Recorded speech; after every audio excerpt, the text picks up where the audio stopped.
All right. Welcome back, everyone. I hope everyone has enjoyed today's session and has learned as much as I have from the speakers over the past 2 days of the conference. My name is Jessica Prasnik. I'm one of the project managers at Immigration Partnership Winnipeg and work with the Anti-Racism in Sport campaign team. I could not be more excited to introduce our last session and the presenter of the Access and Inclusion to Sport conference. The next session will be a glimpse of the Anti-Racism in Sport campaign's training for sport stakeholders, which is called Sport is Not an Equal Playing Field, an Introduction to Anti-Racism Literacy and Action. The speaker for today's session is Golocha Baru. Golocha is originally from Ethiopia, but grew up in Winnipeg. He has been an advocate in the newcomer community for the past decade as a voice for newcomer children and youth. While he's not busy fighting for community, Golocha is coaching the Immigrant and Refugee Community Organization of Manitoba, IRCOM's after school program. And most recently, Golocha was selected as 2020's United Nations People of African Descent Fellow, selected by the Office of the High Commissioner for Human Rights, and was named the Volkswagen and Canadian Premier League's Community Changemaker winner, and recently was named one of Ace Burpee's top 100 Manitobans. So currently, Golocha works at the City of Winnipeg in the Community Development Division with Community Services. And so before I hand it over to Golocha, I just want to take a moment to praise and thank him for all of his support he's provided us on the Anti-Racism in Sport campaign.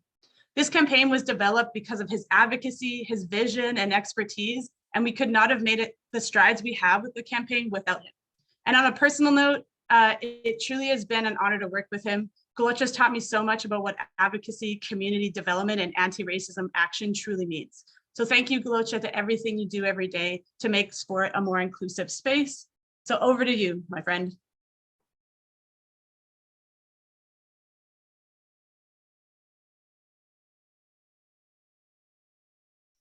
You're just on mute.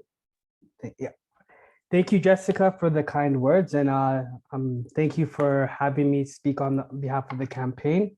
I'm just going to begin to share my screen.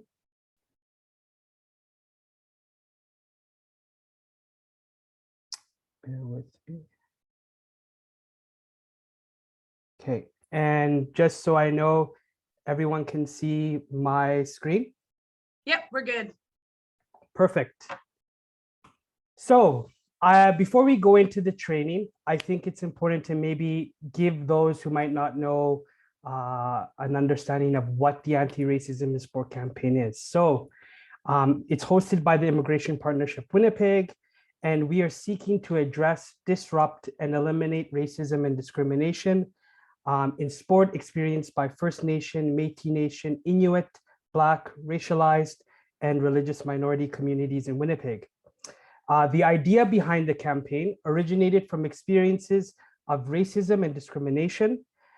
We were hearing from community partners who run refugee and immigrant soccer programs across the city.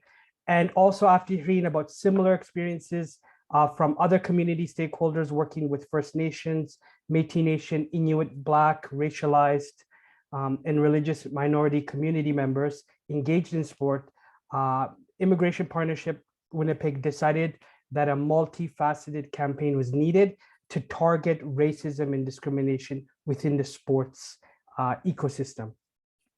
We were fortunate enough to receive funding from the Heritage Canada to run the campaign, which started from December 2020 until March 2022. And we have a multi-sectoral advisory committee of over 30 representatives from sport organizations, community organizations, Indigenous organizations, municipal government, local professional sport teams, for example, the Winnipeg Blue Bombers and Valor FC and the Winnipeg Goldeyes, and community leaders. These partners also sit on working groups that advise on each of our activities.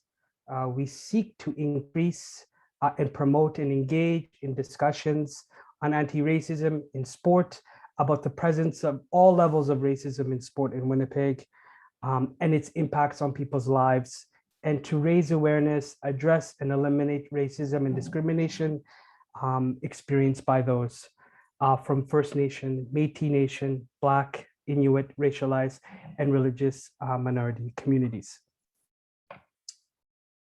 Next slide. So how do we do all of that? And it's been quite the task to do all of that. But we've divided the campaign into 5 different categories. So first, we have research, and I'll be speaking in depth a little bit later on about the research. But the research was conducted in partnership with the University of Manitoba, Faculty of the Arts, and Kinesiology and Recreation Management program. And it included 3 components: a literature review, an environmental scan, and focus group participants to conduct the research. The environmental scan, wait, let me slow down here. So these were the environmental and the literature review were designed to focus on anti-racism and anti-racism sport. That was the literature that was there. Environmental scan was to examine the different policies or statements that were released by sport organizations here in Winnipeg and across the city. The focus group included 12 focus groups with 39 different participants who were involved in sport in Winnipeg as athletes, refs, coaches, youth, organizers, and decision makers. Next, we have school presentations. So the school presentation piece is we provide them to middle school students, and this was co-developed with the Manitoba Association for Rights and Liberties, where we have 1 pro athlete and 1 community sport leader co-present together on age-appropriate information on what are the types of racism and how they are experienced in sport, forms of anti-racism action, and promotion of inclusion in sport, and what to do when you experience or witness racism in sport. Teachers are also provided with other tools such as worksheets, so the discussion can continue with their students after the presentations are done. We also have the sport stakeholder training, which I will be providing a glimpse of later today. And just to summarize this is basically a 3-hour free training module delivered via Zoom, virtually, or in person if the pandemic and health restrictions permit. And basically, workshop participants will gain knowledge in 3 areas. So they'll have an understanding of anti-racism literacy. They'll look at and understand the current state of racism in sport in Winnipeg, and we will be equipping them with the skills and tools on how to be an anti-racist in sport. We also have a public awareness campaign. And this campaign, we use social media, marketing materials, a campaign video, bus ads, and hosting key events where we are raising the awareness of racism and discrimination that is experienced in sport in Winnipeg. We are also highlighting the tremendous successes of First Nation, Métis Nation, Inuit, Black, racialized, and religious minority athletes, despite these barriers they have faced in engaging in sport. And finally, we have an accord. Our anti-racism in sport accord are calls to action and accountability measures that we have designed for sport organizations to sign on to and adopt and report on an ongoing basis. We'll be having this launch later in March. This includes education, training, building awareness, and taking action. We also have templates for anti-racism policies, EDI organizational audits, and the steps necessary to collect race-based data. So with that being said, I think I'm going to just play this promotional campaign that the Anti-Racism in Sport campaign was able to make in collaboration with Grape Experiential. Sports is everything to me. I was one of the fastest player in the league. Any sport you put me in, I could do it. And I never, ever understood why I never won Athlete of the Year. When I did my basketball practice, I was the only Black person at that time. And it was really hard to actually fit in. We were playing against a team there were some fans behind the goal screaming out my name and another player on my team who was also black. That's when they started using the N-word to get our attention. And we're playing soccer, and then one of the assistant coach says, well, this is probably one of the best pitch you have in Africa, so you shouldn't be the one complaining. Cops are being brought into this, like grown adults are about to fight. You know what I mean? It's like, this is a high school game. How did this escalate so much? I didn't even know who to go to. So I remember walking off the field. It was 90th minute. I was tearing up, just crying, because I couldn't express to myself. I know that silent racism exists, and I think this happens in all walks of life. Coaches on the other side were mentioning that my kids were too old, too big, but they're all in the same age. It's just they're a little bit more talented. I've seen parents, myself, talk poorly of other kids or other cultures or other ethnicities playing certain sports. I have been called, oh, look at that black girl in school, and I ignored it. They're like, I don't want to be your friend because you're from Syria. You feel angry, you feel betrayed, you feel hurt. Yeah, you start asking yourself questions that can be answered while you're Black. I showed my capabilities. My teammates didn't support Indigenous people. The coaches also didn't support me as an Indigenous person. So that was my drive to be perfect all the time. I was able to hold myself back, hold the team back, guys held themselves back and stuff like that. But there's so many cases in this world where we can't hold ourselves back. Don't just go through life with the shutters on, living a privileged life saying, oh, this doesn't happen to me, so it doesn't exist. It does exist. I'm telling you, as a professional athlete of 10 years and a proud Winnipegger and of a Pakistani, Canadian, Muslim descent, that it does happen. Keep an eye out for it and put an end to it. The parents should just teach their kids about racism, teach them that it's bad. If your mouth's not going to say something good, just keep it shut respectfully. I feel like to educate somebody so they can understand where you're coming from is to share lived experiences. This teammate, she's white. She's like, I've learned so much from my kids about, racism, and I never, ever thought that I had to walk into a gym and be perfect. And now I realize that you always thought that. My kid was actually being teased for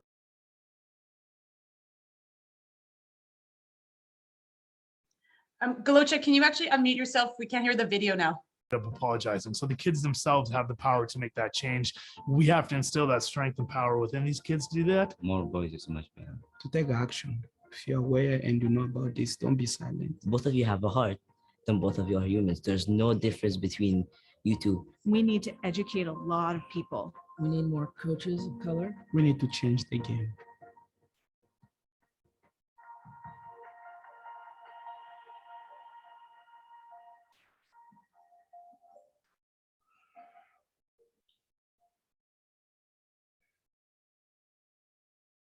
Yes, so that was our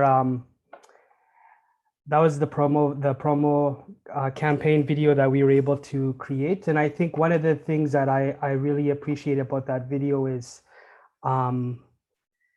it really displays the nature of racism and how it's not the experience is not monolithic, but every experience is different, and it's very pervasive and present within our community. And hopefully this campaign can be one of the catalysts, with a lot of other great work that's being done in Winnipeg and abroad, that we can make a better change for us. So next we have the Anti-Racism in Sport campaign research findings. So it's titled Exploring Experiences of Racism and Anti-Racism in Sport in Winnipeg, the final report. I recommend all of you to check out the website and really, if you have time, to read the report and understand the different experiences that were had and the recommendations that were present. I think one thing I want to really stress, the findings from the research component of this campaign were the foundation that this whole campaign was built on. So great work by the research team and the staff here at the Anti-Racism in Sport campaign. So going into that, I'm going to break down the research methodology, the literature review, the environmental scan, and the focus group. So The goal of the lit review was basically to understand the landscape and what information was out there when it came to racism in sport in Winnipeg. Racism in sport in Canada, for my mistake. The result had two key findings, which wasn't much of a surprise for us. One, racism is present in the sport context in Canada, and it's systemic. Number two, there is a real lack of empirical information that details the experiences of First Nation, Métis Nation, Inuit, Black, racialized, and religious minorities in sport, in particular to those experiences in Winnipeg. Sorry. Number two, the environmental scan. This was basically designed to determine what currently existed regarding to initiatives and policies when it came to anti-racism or equity and diversity inclusion by sport organizations. Three key findings were discovered. One, only a few organizations are publicly addressing racism and discrimination, and this is done through actual policy statements or statements of anti-racism on websites or printed for the public to see. Number two, although certain organizations may have these public policies to ensure safety and inclusive environments, the initiatives in place are not necessarily enforced or intentional, and further action is required. And number three, some organizations have policies in place to tackle racism, but do not explicitly identify as being anti-racist. And that's a key thing that we're going to talk about a little bit later in this presentation. So we also had focus groups. So the focus groups had participants comprised of athletes, referees, coaches, educators, youth, community sport providers, and organizers. There was a variety of traditional and non-traditional sports represented within the focus group.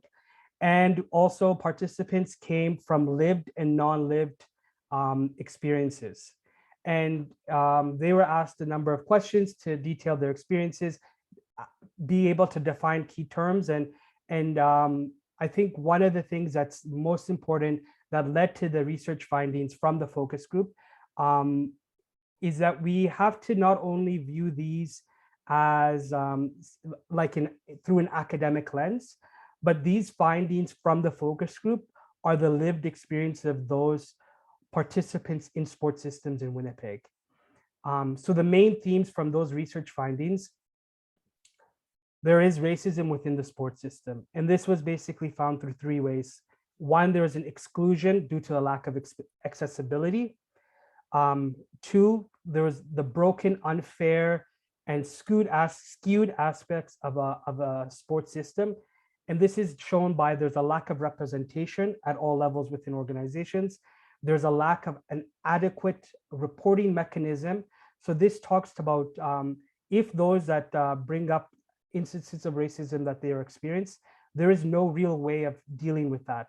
And when they are brought up, they are then not supported, and then it becomes a game of he says, she says.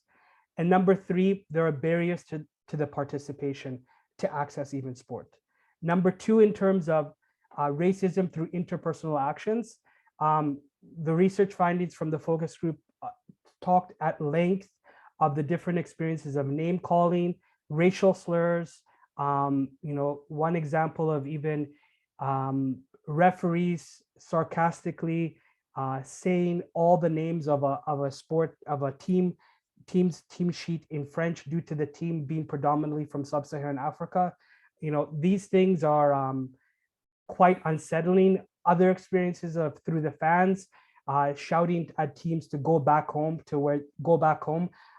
insinuating that these people are not Canadians or not welcome here. So these were some of the most difficult to read and hear and listen when the focus group took place.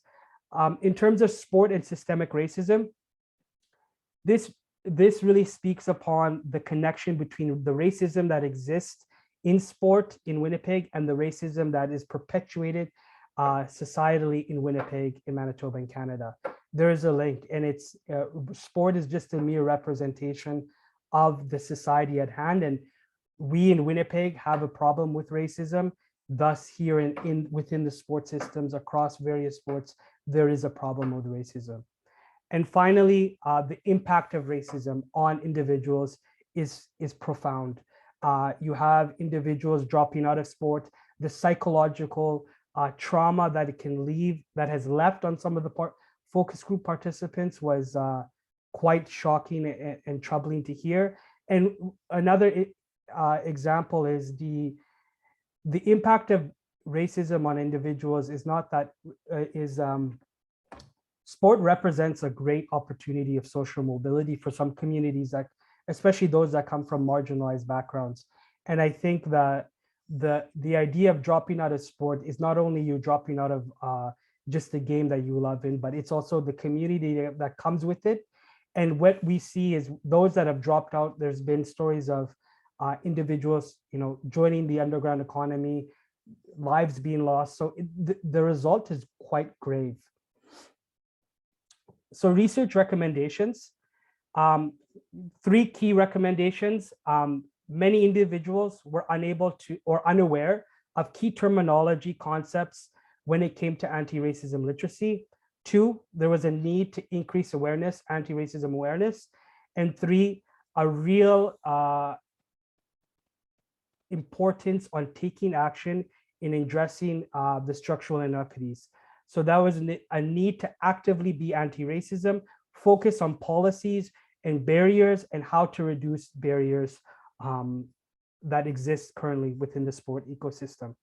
So with that being said, this brought into the training module that we were able to design. So it's called an Introduction to Anti-Racism Action Training, an Introduction to Anti-Racism Action and Training Workbook. So the way the training is developed, it takes all the core pieces that were found from the research, and we divide the training into 3 components. Like I mentioned earlier, we kind of give a brief glimpse of what the campaign is, so people are aware where we're coming from and why we're doing the work that we're doing. We go into then an anti-literacy education, where we go through key terms and concepts that we feel that are important for the introductory level in terms of anti-racism literacy education. And number 3, we then task and brainstorm ways that what can you as a participant attending this training do as an anti-racist and keep that momentum, because to be an anti-racism is not something that you just do and you're done. It's something that you implement daily and continuously do the work to do. So in terms of anti-racism literacy education, we start the sessions basically in a way where we want to have an open and fair discussion with those who are attending the training. A lot of the sessions, and when we introduce the key terms, we want to create conversation, create a dynamic where people feel comfortable to share their honest and open opinion. We understand that people's level of anti-racism education is on a spectrum. We're not asking anyone to be an expert. By no means, when you take this training, will you be an expert? So a lot of the terms, we start with instances where we ask, what do you think race is? For example, if race is the term that we'll be talking about. And maybe just to create some thought, if anyone would like to enter in the chat, maybe their thoughts of what is race, as we are not able to actually communicate with each other audibly. But yeah, if people want to write, what do you think race is? It'd be great to see some questions in the chat if possible. Maybe I'll let 45 seconds on that, if that's possible.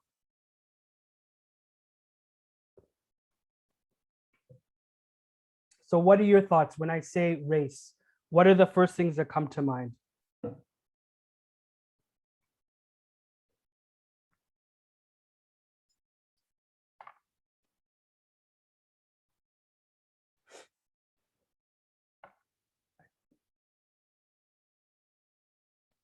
Okay, thank you, Anne. So we have ethnic background. This is great.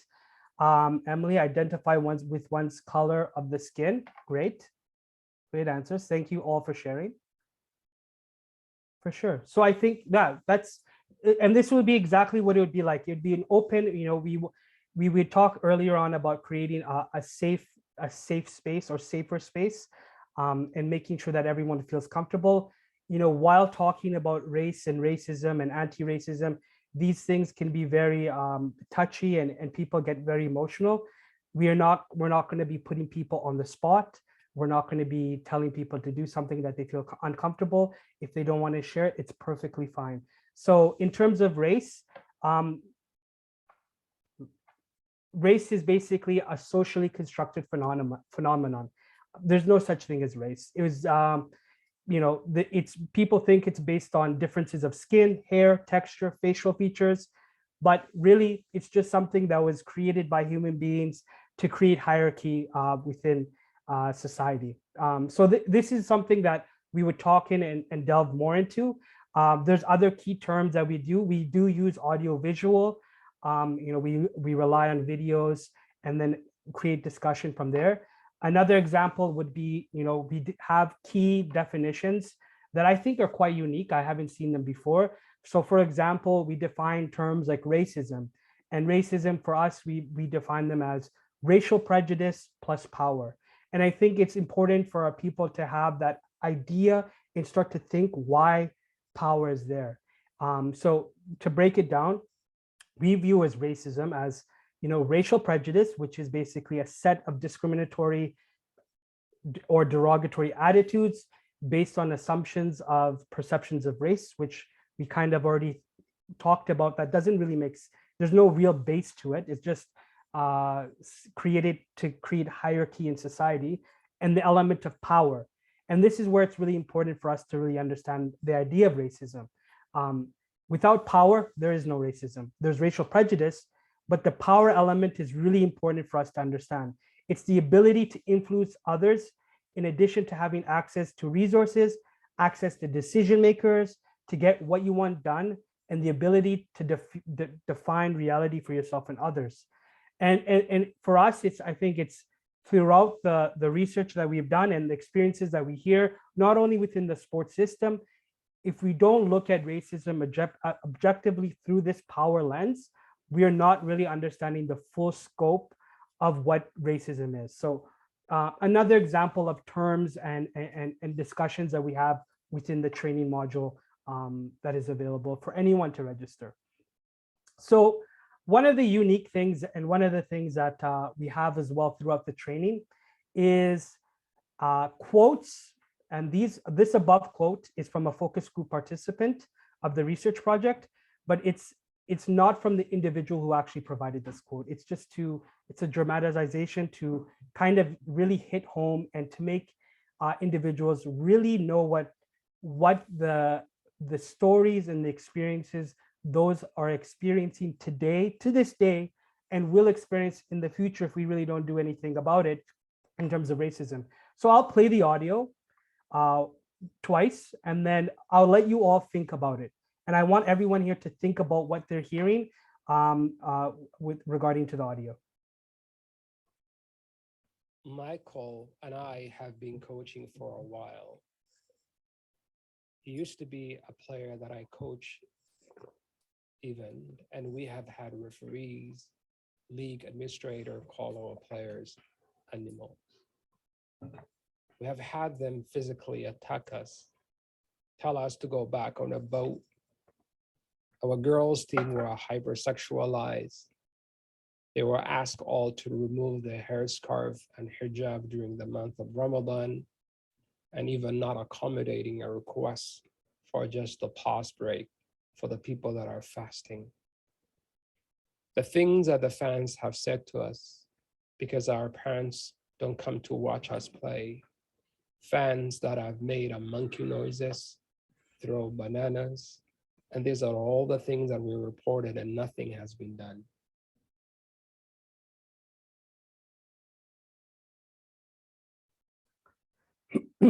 So yeah, I'm going to play the audio again, and then we'll talk about this quote. Michael and I have been coaching for a while. He used to be a player that I coach even, and we have had referees, league administrator call our players animals. We have had them physically attack us, tell us to go back on a boat. Our girls' team were hypersexualized.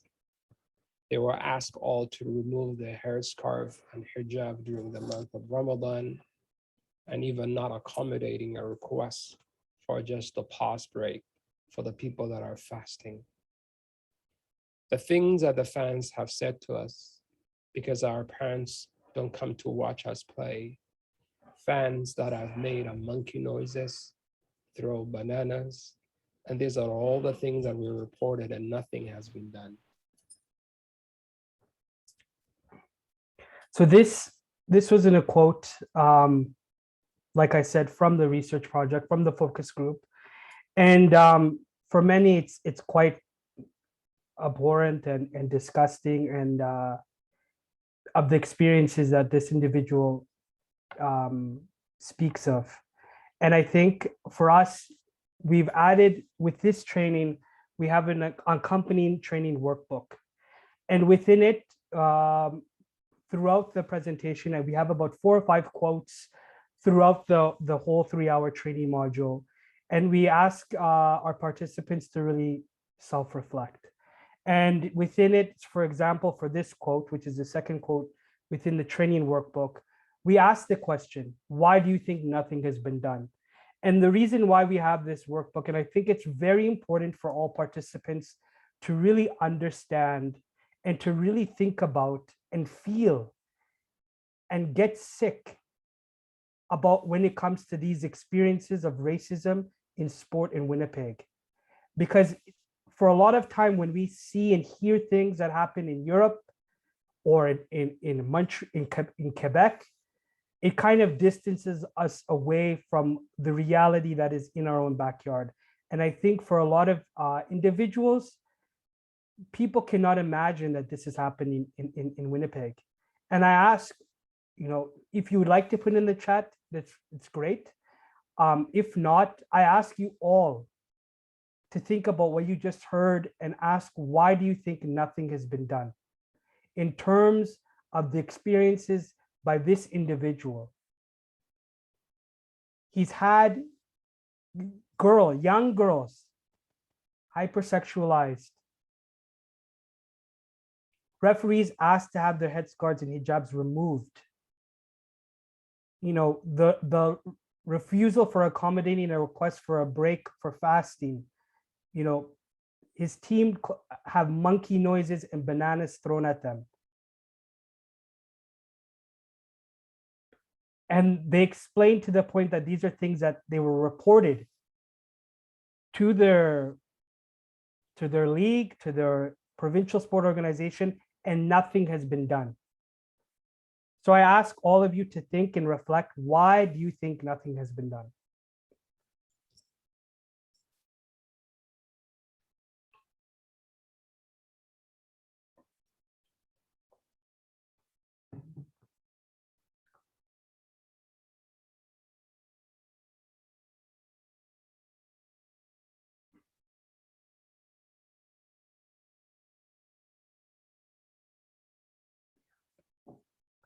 So this is why we have the workbook, and it's to really create that added sense of self-reflection. We move on to the third and final aspect of the training module, and this is basically, what can you do as an anti-racist? And looking through the lens and understanding that this is a training that is geared towards sports stakeholders. So, the gamut of athletes, parents, coaches, referees, administrators. We wanted to take something, and this is an idea that we took from Dr. Alicia Strong, to take something that they understand, so their language. So here we have, the physical literacy model of being active for life, and the 3 components that come with that: motivation, physical competence, and confidence to be active for life. And we transition that, and we try to look it through the lens of, what can sports stakeholders do to be an anti-racism in sport? And we kind of build it throughout the training that there has to be a motivation to learn and to do the work. This is something that is not going to be, you take this training and you're done. To be an anti-racist it takes the continuous environment of always learning and wanting to learn. Within that, we move to the build of competencies. And within that, once you have the motivation to do the learn and to do the work, we want you to have the ability to build competencies within yourself, and then grow from there with your team, with your organization, with your league, and with your stakeholders. And when that means is basically to build a sense of understanding on key concepts when it comes to anti-racism literacy, concepts in terms of building an environment that's inclusive and understanding, where people feel welcome and safe. All of this comes with the building the competencies. And then finally, we have having the confidence to take action against racism.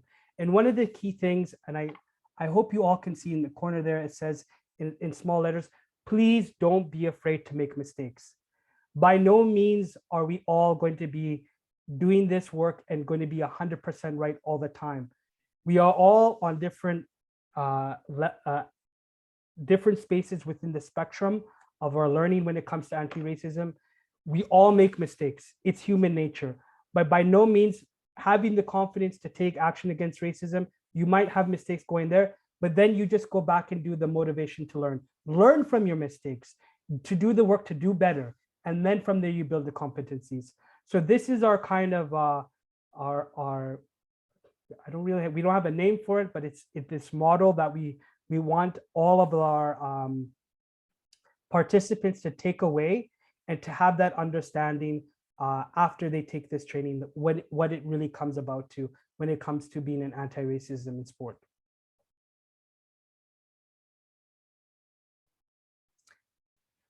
Going back to the training workbook, and this is where we kind of leave in terms of the first aspect. And this is, we don't require, but we ask all those attendings to really think about 2 commitments that they will make in terms of when it comes to anti-racism in sport, anti-racism initiatives in their own lives, in their organization. And we want them to really break it down in terms of what are you committing to? What are you committing to? Why is this important? When we will start? And it kind of gives the participant a guide and a step-by-step process in terms of the commitment and why they're doing it, a timeline and targets for them to achieve for each commitment that they will make. In the training, we ask them to do 2. And then we ask if people are comfortable to share 1 amongst the whole group of the commitment that we'll make. I would like to say if there is an extended or a much longer training that is available where we do the 3-hour module and we do the workbook.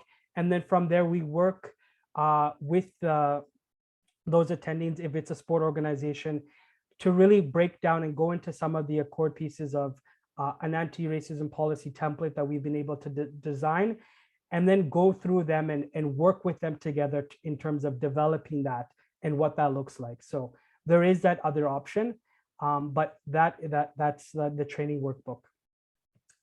With that being said, I'd like to say thank you. For those, please follow the campaign.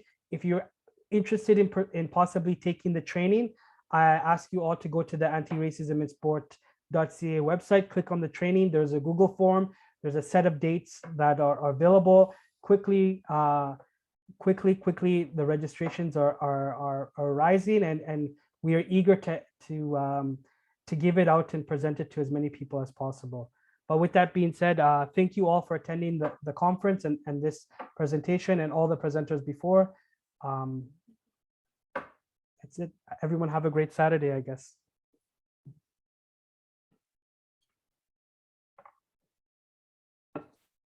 Thank you, Gulcha, for your great presentation. I know that we're really looking forwards to everyone taking the training sessions. And again, you can sign up for those training sessions on our website. Thank you so much, Gulcha. Okay, well, we're at the end of our day, and I want to thank all the speakers for their presentations today. And I hope that the topics and discussions helped everyone on their learning journey today to create a more inclusive and accessible sport community. We encourage you all to review the resources presented and take more workshops and training that these great organizations offer. We'll also be sending out the recordings, the contact information, and resources from the organizations who presented today via email and also on our website and social media. A reminder again that our registration is open for our anti-racism literacy and action training module, and we encourage everyone to sign up and share with your sport community. And again, you can find that information on our website at www.antiracisminsport.ca. After the event today, you'll be receiving a link to fill out an evaluation of the conference. Please take the time to fill it out, as it will help us with our events in the future. And before we close off, we're going to draw for our door prize. And today the winner is, oh, I'm just going to wait for the draw to happen, is Cher Allen. So congratulations. We will be contacting you via email on how to drop off your prize. So congratulations for that. And thank you again to Food and Beverage Manitoba for being a sponsor of the conference and donating the door prize. Also, a special thank you to our University of Manitoba student interns, Josh Carew and Farhan Ishrak, who helped put the event together, as well as the conference working group members, Carolyn Trono, Sarah Schwendeman, Crystal Seymour, Amanda Dory, Adrienne Brayfogel, and Louise Alacron. Also to our ASL interpreters from ECHO, Sandra Smith, Amar Demeku Uzman, and Becky Sproul. Please check out our website and social media on Facebook, Instagram, and Twitter for more information on the anti-racism campaign. And thank you all for attending the Access and Inclusion to Sport virtual conference. I hope you have a great rest of your weekend. Goodbye.